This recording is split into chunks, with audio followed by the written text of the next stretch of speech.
You should have handed over control when Dad passed.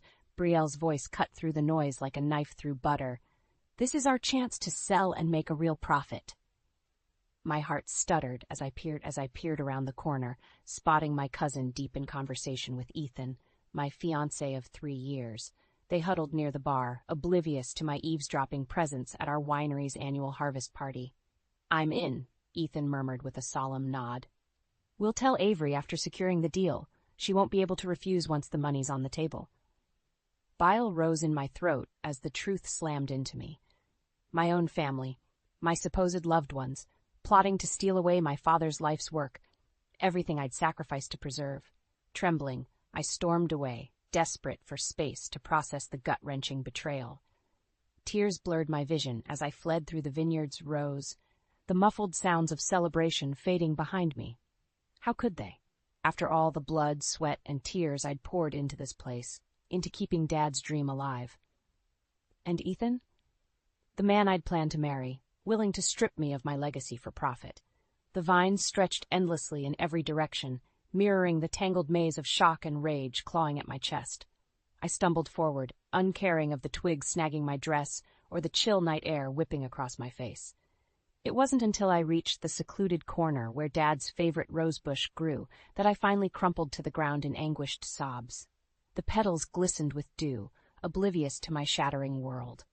After several ragged breaths, determination replaced despair. I wouldn't go down without a fight. Not while a single drop of my father's spirit flowed through these vines. If Ethan and Brielle wanted a war for the winery's soul, they'd soon discover I possessed more metal than they could ever fathom. Fueled by righteous fury, I rose and marched with renewed purpose back toward the celebration. Ethan and Brielle would never see the tempest brewing behind my controlled smile as I rejoined the crowd. Let them bask in their misguided confidence. It would make their downfall all the more catastrophic.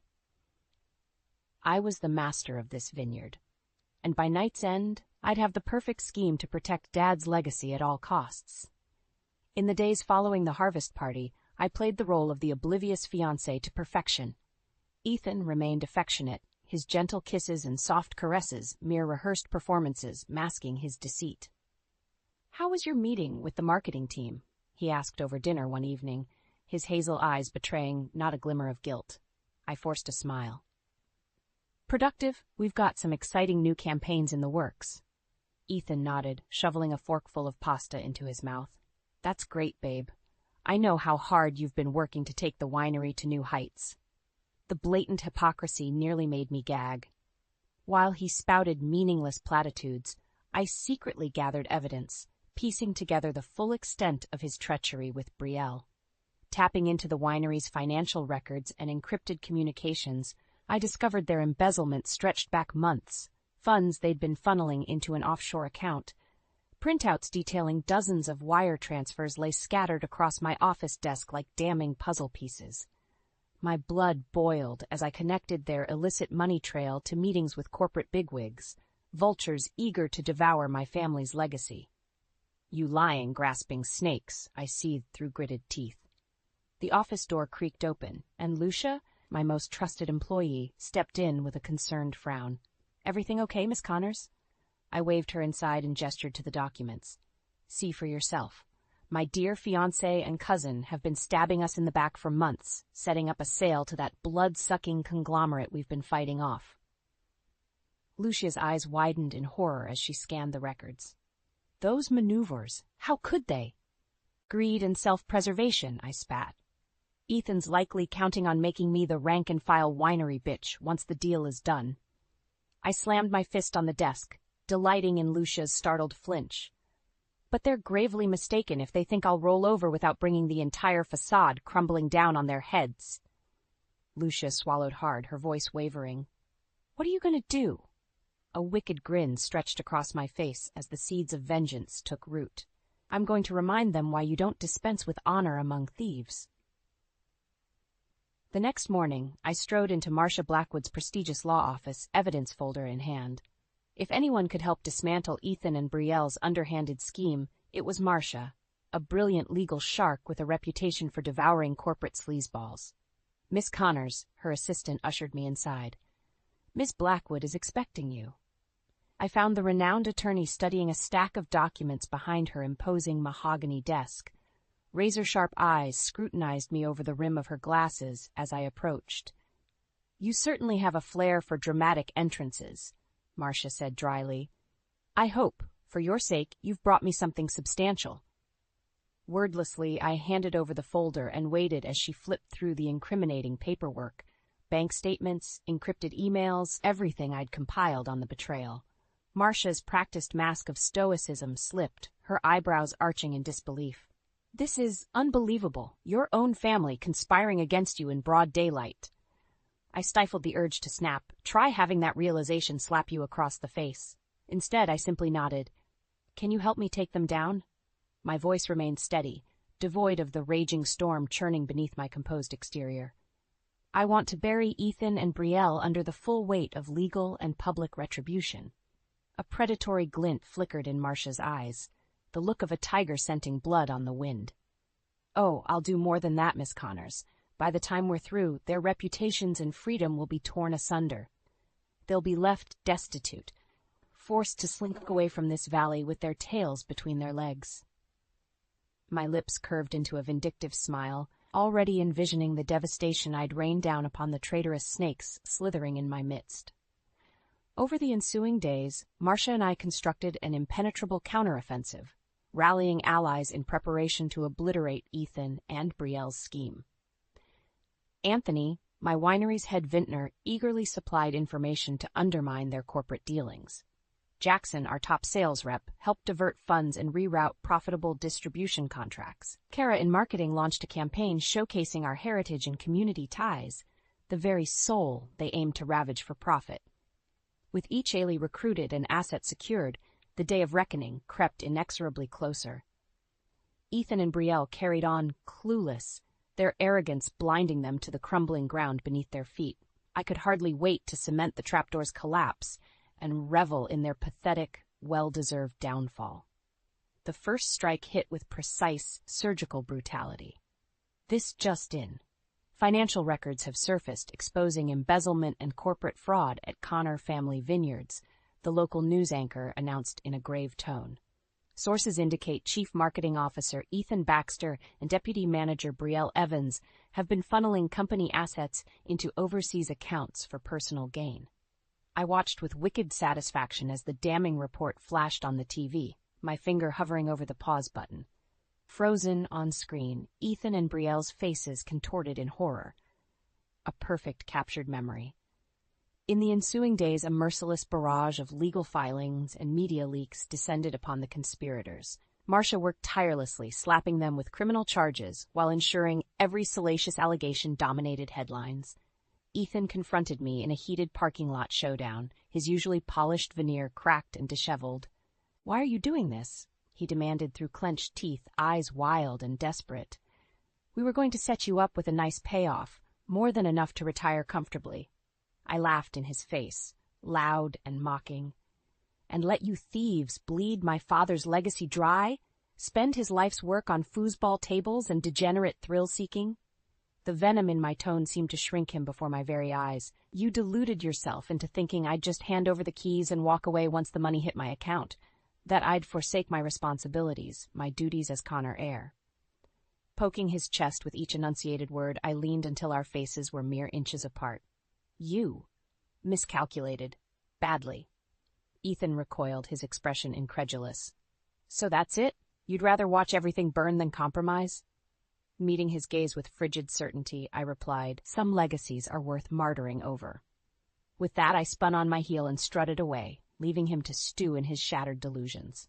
The next phase hit hard and fast, a series of surgical strikes systematically sabotaging Ethan and Brielle's corporate dealings. One by one, their underhanded business negotiations unraveled in spectacular fashion. Within days, the Vineyard conglomerate abruptly pulled their buyout offer after our PR blitzkrieg portrayed us as a historic community anchor, the embodiment of Napa's proud heritage they'd never uproot without a customer backlash. All its posturing about market share and consolidation swiftly crumbled in the face of such toxic optics. Other potential investors fled like scattering roaches in the light, terrified of being labeled corporate pillagers. With their options dwindling, Ethan and Brielle found themselves outmaneuvered at every turn, each frantic move, born of arrogance and desperation, easily anticipated and deflected. Soon they'd have nowhere left to squirm except directly into the pit of consequences I'd meticulously excavated. I could already envision them dangling on the precipice, one fateful shove from total disgrace and ruin. With Ethan and Brielle's scheme to sell the winery lying in ruins, it was time to set the final stage for my grand defiance. I'd lured the snakes into a corner, now to spring the trap and crush them beneath my heel once and for all. The annual Winemakers Charity Gala presented the perfect opportunity. A high-profile event with investors, media, and industry bigwigs from across the valley in attendance. Precisely the backdrop I needed to thoroughly humiliate the treacherous fools threatening my legacy. "You wanted to speak with me?" Ethan sidled up beside me, his expression a pathetic mask of defeat and confusion. Behind him, Brielle hovered nearby, shoulders slumped in dejected resignation. I regarded them both with callous appraisal.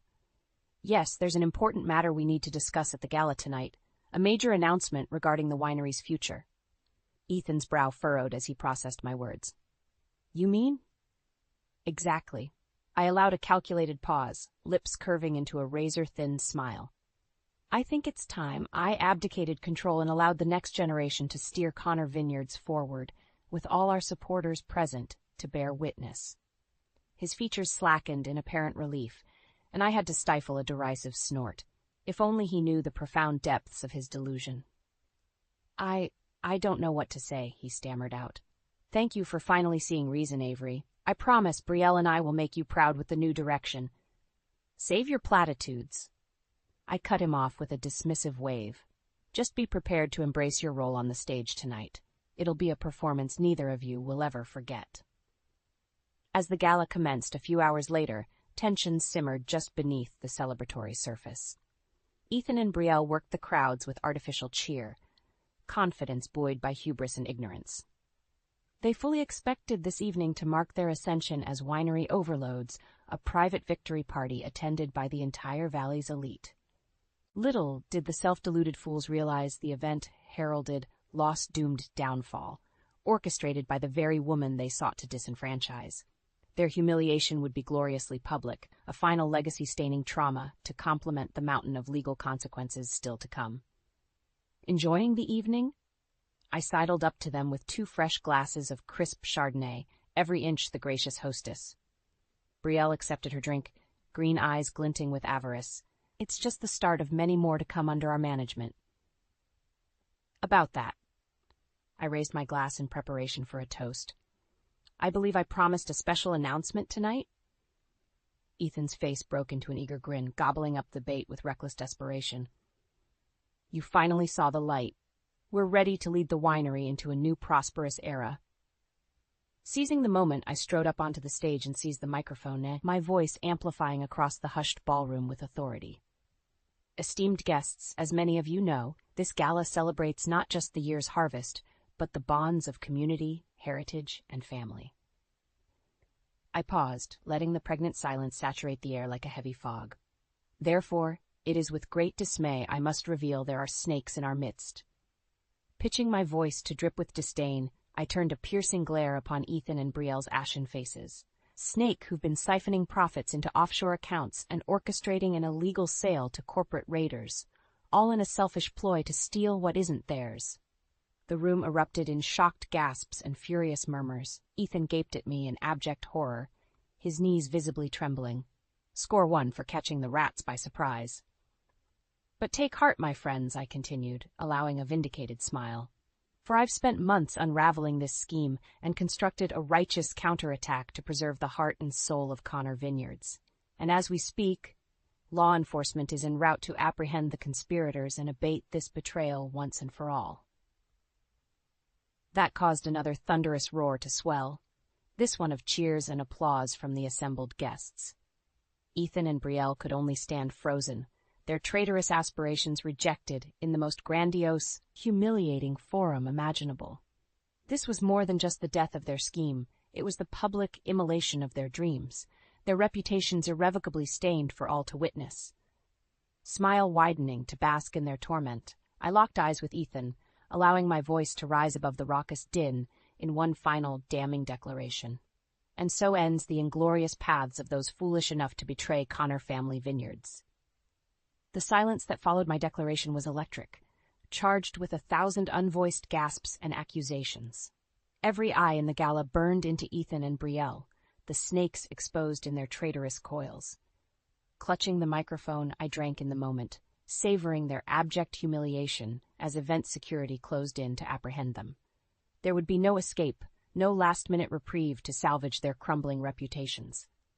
"You lying bitch!" Brielle exploded first, always the blazing tempest to Ethan's simmering tumult. Flecks of spittle flew from her snarling lips as she wheeled on me in impotent rage. "How dare you? After everything our family sacrificed to build this place up from nothing." A cruel laugh burst from my chest, mocking and utterly devoid of mercy. "Sacrificed?" I echoed back at her venomous glare. "By stealing and scheming behind my back to rob me of my rightful inheritance? If that's the extent of your sacrifices, then allow me to return the favor." Sweeping an arm out, I gestured to the assembled crowd staring in scandalized fascination. "Esteemed guests, I give you Brielle Evans and Ethan Baxter, a contemptible pair of vipers who not only embezzled funds and orchestrated an illegal sale, but deluded themselves into thinking I'd simply hand over my legacy to their greedy clutches once the money hit my accounts." A fresh torrent of gasps and whispers rippled through the room, judgment and damnation raining down on the exposed snakes. No corner of this prestigious venue would offer them refuge, only the unforgiving glare of a community outraged by their insidious betrayal. "Well, here's your wake-up call." I locked eyes with the fuming Brielle, jaw clenched to savor her swift descent into panicked realization. "The Connors don't fold to snakes or sell our souls so easily. We have a pride and resilience that parasites like you could never comprehend." Dismissing her with a contemptuous sneer, I turned my scathing address toward the squirming Ethan. "And you, my so-called husband-to-be orchestrating a con to strip me of everything I've sacrificed for. Tell me, were you even attempting to mask your disloyalty, or just stringing me along like a blissfully ignorant puppet?" Ethan opened his mouth to respond, but any protest withered on his ashen lips beneath my blistering glare. "Save your platitudes, we both know the truth. You saw an opportunity for an easy payday. Damn whoever's lives or legacies got chewed up along the way." My fingers stabbed with each enunciated syllable, driving the humiliation deeper. "Well, you miscalculated badly, Baxter, and now you'll reap the widespread ruination you've disgraced yourselves by earning." As if on cue, the ballroom doors flew open, revealing a grim-faced Marcia Blackwood flanked by county sheriff's deputies, the legal cavalry arriving to compound the conspirators' devastation. They swept forward as twin tidal waves of dread finally crested over Ethan and Brielle's masks of feigned innocence. Excuses and justifications died on their lips, choked off by the stark ramifications crashing down upon their elaborately orchestrated scheme. Ethan turned to me, momentarily unmasked in his desperation. "Avery, please." But I cut him off with a contemptuous slash of my hand. "I don't know who you are anymore, Ethan. Only that you're just another snake unworthy of my name or legacy." His shoulders slumped just before the deputies seized his arms, the dual blows of exposure and consequence robbing him of any final defiance. Fighting back a cruel smirk of satisfaction, I handed off the microphone to the approaching Marcia and stood tall, basking in the complete conquest over those who dared imperil everything I held sacred. The sight of Ethan and Brielle being led away in shackles amid a chorus of infuriated shouts branded itself into my memory like a searing brand. A watershed moment, their pathetic hopes and conniving snuffed out, the battlefield belonging solely to the righteous victor once more. In the days following the gala, a torrential downpour of consequences deluged Ethan and Brielle's shattered world. The dominoes I'd meticulously lined up for months toppled in devastating, unrelenting succession. First came the media crucifixion, a full-court blitz of skating exposés that left no damning stone unturned. Embezzlement figures, paper trails of illicit deals, and every unsavory allegation flooded the airwaves and newspapers. Then, the corporate clients and investors rapidly distanced themselves from the toxic fallout. Distributors and joint ventures severed ties as if the conniving snakes had developed a virulent, untreatable plague. Lucrative contracts evaporated overnight, closing off any potential lifelines or escape routes. Within a week, the once burgeoning empire, Ethan and Brielle envisioned, lay smoldering on the funeral pyre of their treacherous designs. Watching the dominoes spiral from my winery office's floor-to-ceiling windows, I sipped a crisp Chardonnay, smoky undertones from the Heritage Vineyards crop, complemented by the sweetness of hard-earned vindication. "It's all crumbling apart for them out there," Lucia murmured, mirroring my hawkish gaze. "Just like you said it would." "Of course." I swirled the glass, observing the pale liquid's lazy eddies. "Snakes like Ethan and Brielle slither on instinct and impulse. They can't help reverting to their vile natures. Snakes need to be defanged and rendered harmless before they can contaminate the surrounding environment." Lucia's brow furrowed as she processed my detached analysis. "And you're just okay with doing that to your own cousin? Your ex-fiancé?"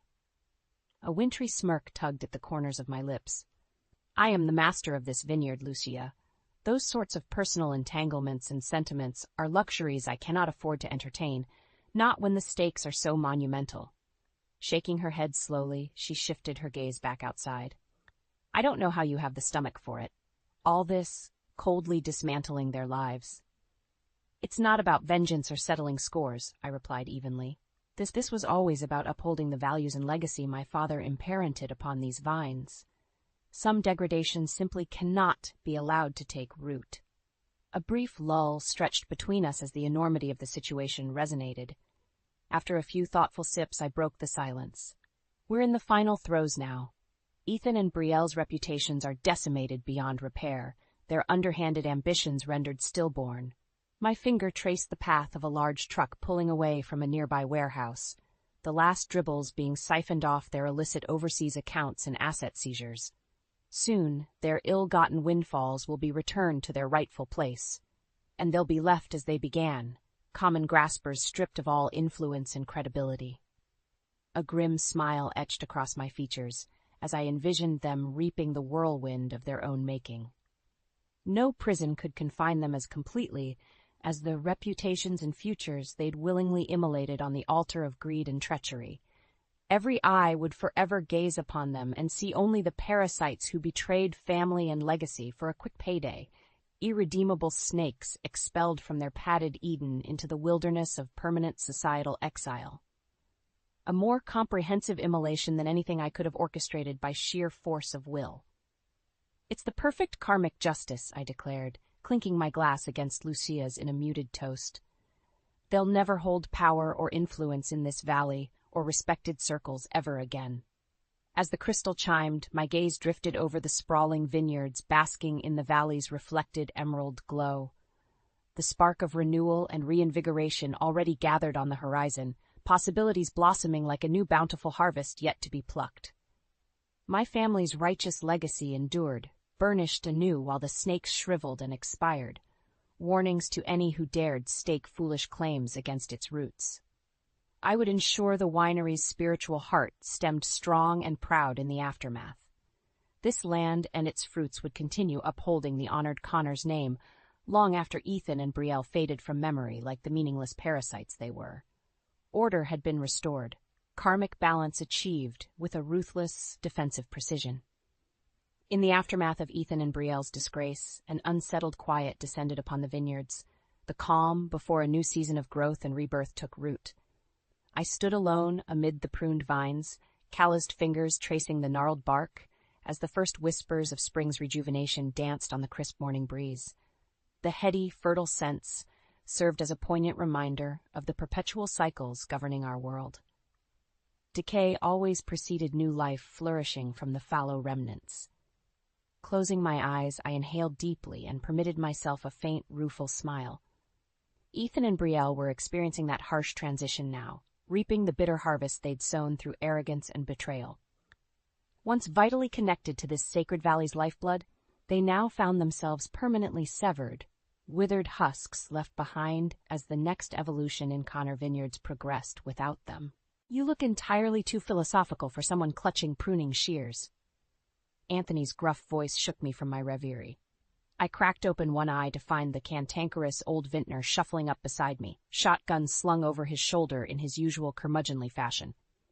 "Just savoring the turning of seasons," I replied, nodding toward the replenished vines already studding with pale green buds, contemplating the cycles that govern all aspects of life. Anthony snorted, hawking a thick globule of phlegm into the pristine soil. "If you're searching for some grand metaphor about your jackass ex-fiancé and money-grubbing cousin, you're barking up the wrong goddamn vineyard." I fought back a chuckle, recognizing Anthony's typical bluster. "Not at all," I assured him, merely appreciating the moments of peace and clarity before we dive headlong into another demanding harvest. The brusque old man gave a grudging nod, squinting out over the sea of vibrant green shoots stretching toward the horizon.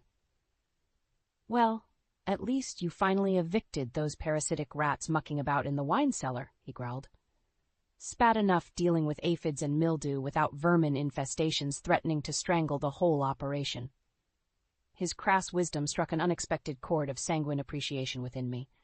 Somehow, Anthony's earthy pragmatism invoked the spirit of these lands more than any fragrant spring zephyr or poetic Renaissance musings could muster. Some legacies endured not through florid romanticisms, but by the hard-bitten determination to preserve their essence through every cycle of death and rebirth. Dad had that stubborn tenacity, and now, in the aftermath of my own battle to safeguard our proudest fruits, it seemed I had awoken to it as well. Nodding toward the distant winery complex peeking over the knolls, I voiced the conviction blossoming in my chest. "I want to expand our attractions and hospitality ventures," I declared. "Lavish new visitor experiences to take this place to even greater heights. Show the world we're not some quaint foothill boutique, but a leading cultural anchor as timeless as the grapes we cultivate." Anthony regarded me with one bushy-thing eyebrow arched. "Mighty ambitious talk, Miss Connor." A cantankerous smirk tugged at the corner of his cracked lips. "Hope you've got the grit to back it up once the snakes come slithering back." My fingers tightened around the pruning shear's worn wooden grip, drawing reassuring strength from its hewn permanence. "I'm counting on it," I replied with a feral grin. "The vines and soil have tasted treachery. They'll never allow anything besides the purest offerings to take nourishment again. Let the serpents bare their fangs, we'll simply lop off their skulls and continue flourishing as we were meant to." Anthony held my gaze for a long moment before unleashing a gravely chuckle that reverberated across the peaceful vineyard like a rollicking thunderclap. "Well, I'll be damned," he sputtered between wheezing guffaws. "You've finally grown a nice pair of auteur Italian grapes, haven't you, girl?" My laughter joined his, the twin reverberations mingling and trilling through the awakening vines, harbingers of the revitalized spirit and enterprise taking root. As our mirth gradually subsided into a comfortable quiet, I gazed out over my family's verdant domain with a renewed sense of purpose igniting within. No longer would I merely aim to preserve these hallowed lands. That passive existence felt unbefittingly hollow in the wake of my trials. From the ashes of duplicity and desecration, a new, more ambitious path beckoned to be forged, one that would elevate Connor Vineyards to unprecedented glories and esteem its founder could scarcely have envisioned. But I sensed Dad's spirit smiling down upon the endeavor, regardless, for he would surely recognize the resilience and singular drive propelling his heir's ascent from turmoil to triumph. The snakes had been vanquished. Now it was time for the phoenix to stretch its wings and soar toward new promised harvests.